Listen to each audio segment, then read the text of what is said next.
Moin Moin und hallo. Heute möchte ich euch zeigen am Beispiel eines Fahrradcomputers, wie wir dort die Stecker austauschen können. Wenn zum Beispiel der Stecker weiblich ist, der männlich, aber ihr müsst es genau andersrum haben, um ins Steuergerät zum Beispiel zu kommen oder an den Anschluss. Habt demzufolge dann ein defektes, kauft ein neues und der Hersteller hat leider in dem Fall hier, genauso wie das hier ist, einen femininen Stecker mitgeliefert. Wir brauchen aber maskulin als Beispiel. Dann gehen wir hin und knipsen erstmal ab den vom anderen Gerät. Dann gehen wir hin und knipsen den ab vom neuen Gerät. Haben dann, ich tue jetzt den neuen mal weg, dann haben wir dann hier den alten weg, tun den neuen hin und haben dann hier den Stecker, der an das neue Gerät dran soll. Und haben jetzt zur Folge zwei Sachen. Einmal den neuen Stecker, den wir haben wollen, und das Kabel unseres Gerätes. Jetzt gehen wir hier genauso hin und haben wir hier eine abgeknipste Area. Und nun werden wir es erstmal freilegen. Dazu benutzt ihr zum Beispiel so eine Abisolierzange. Zack, holt euch dort dann mal das besagte Ummantelungskäbelchen weg. Jetzt ist es ganz wichtig, da sind Farbcodes drin, sprich unterschiedliche Litzen haben unterschiedliche Farben. Das seht ihr ja hier auch. Ne? Wir haben hier Rot, Grün, Blau, Schwarz und Gelb. Und die müssen jetzt natürlich wieder farbkodierungstechnisch richtig aneinander gebracht werden. Wie gehen wir jetzt am besten vor? Wir gehen demzufolge auf beiden Seiten identisch vor. Ich zeige es euch jetzt bei einer Seite. Zack, bei einem Kabel mal in voller Länge. Gehen wir jetzt hin und holen uns hier das Kabel an die Hand. In dem Fall ist es das blaue Kabel. So, dann gehen wir hin, blaues Kabel, holen uns ein Abisoliergerät oder ihr könnt das auch mit einem Dingsbums machen. Sag mal schnell,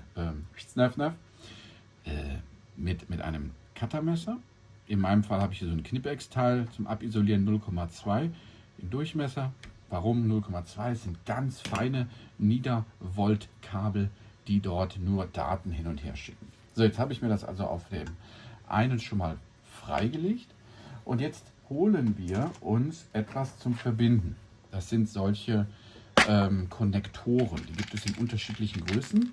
Das wird so gebaut, dass dort, hier, ich nehme den kleinsten, den ich habe, dass das Kabel da reingeschoben wird. Da müsst ihr genau darauf achten, dass die kleinen Litzis nicht auseinander sich biegen, sondern kompakt zusammenbleiben.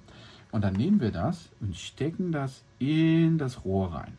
Wichtig ist bei solchen Konnektoren, dass das in die Mitte kommt. Denn wir haben in der Mitte einen Grimmbereich und außen einen Bereich, den wir dann gleich schrumpfen werden.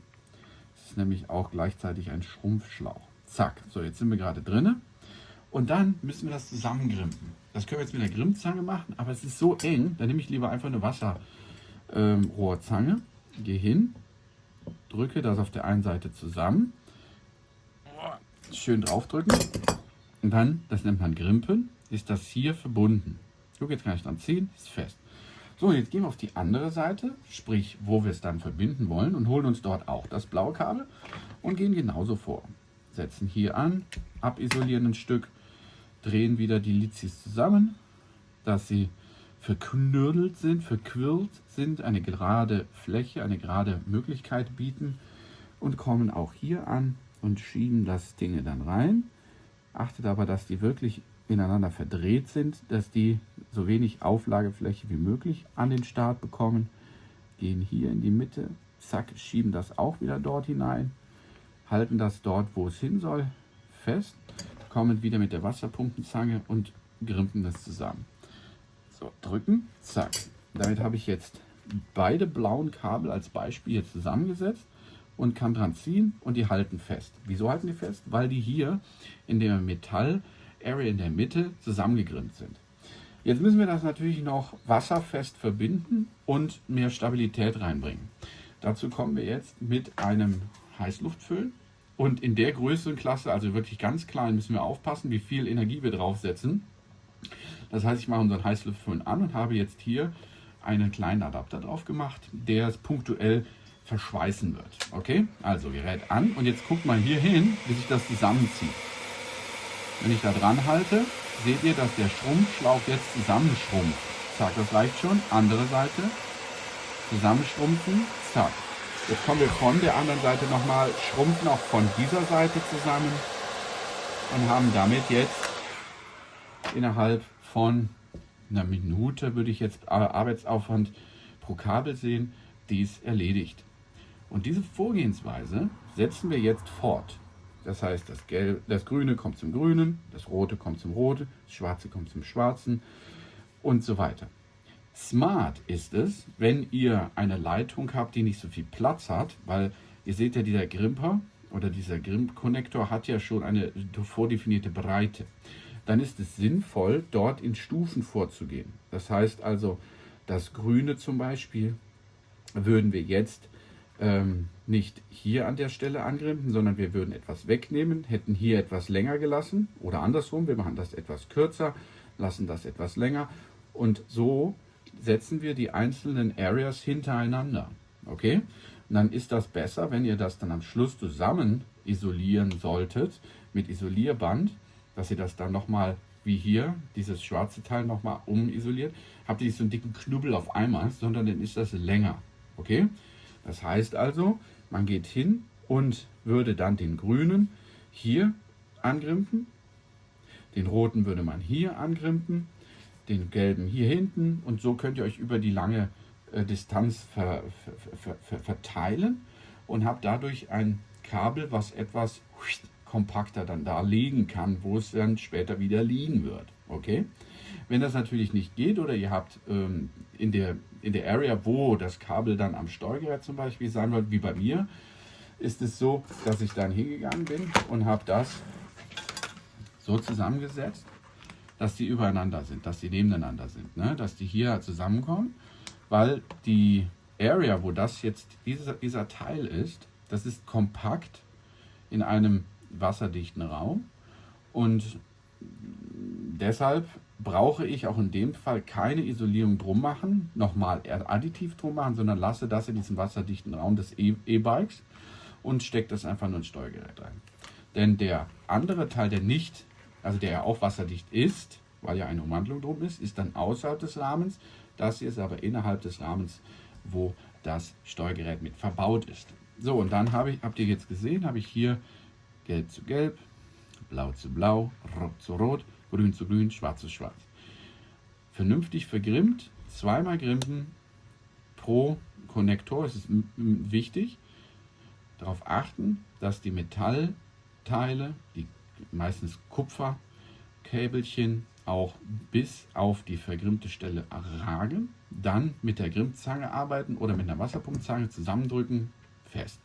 Und zum Schluss noch versiegeln, indem ihr erhitzt diesen Bereich, um den Schrumpfschlauch dann, weil er schrumpft, zusammenschrumpfen zu lassen, damit er dann eine wasserdichte Verknüpfung zwischen diesen beiden Kabeln herstellt.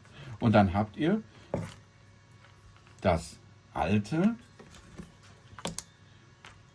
Steckerchen ans neue gemacht. Ne? So konnten wir den Stecker von diesem Gerät auf das tauschen und können jetzt direkt das neue Gerät anstecken an das Steuergerät von unserem E-Bike als Beispiel. Ne? Das hier ist zum Beispiel ein S866 Fahrradcomputer bzw. Elektro-Kontroll-Unit für ein E-Bike, damit dort dann die Information, sprich zurückgelegte Kilometer, Geschwindigkeit, Einstellungen, Sachen etc. auch wieder funktionieren. Denn hier, die sind der Natur ausgesetzt und wenn sehr viel Regen ist, kann es schon mal sein, dass Wasser eintritt in das System und dadurch dann ein Defekt nach sich zieht und dass diese Kontrollunits dann defekt gehen. Und dann ist es immer schwierig, weil der Hersteller meistens nicht in der Preisklasse hierfür, wo das E-Bike sich in der Preisklasse dann nicht explizit diesen Computer wieder nachliefert. Dann müsst ihr einfach gucken, was für ein Computer verbaut ist und dann holt ihr euch einen, der zumindest die Kabel Verkabelungsfarben hier identisch hat und dann könnt ihr die nämlich wieder gleich anklemmen und funktional montieren. Ich sage vielen Dank fürs Zuschauen. Bitte abonniert mich, gebt mir ein positives Feedback und bis zum nächsten Mal. Son.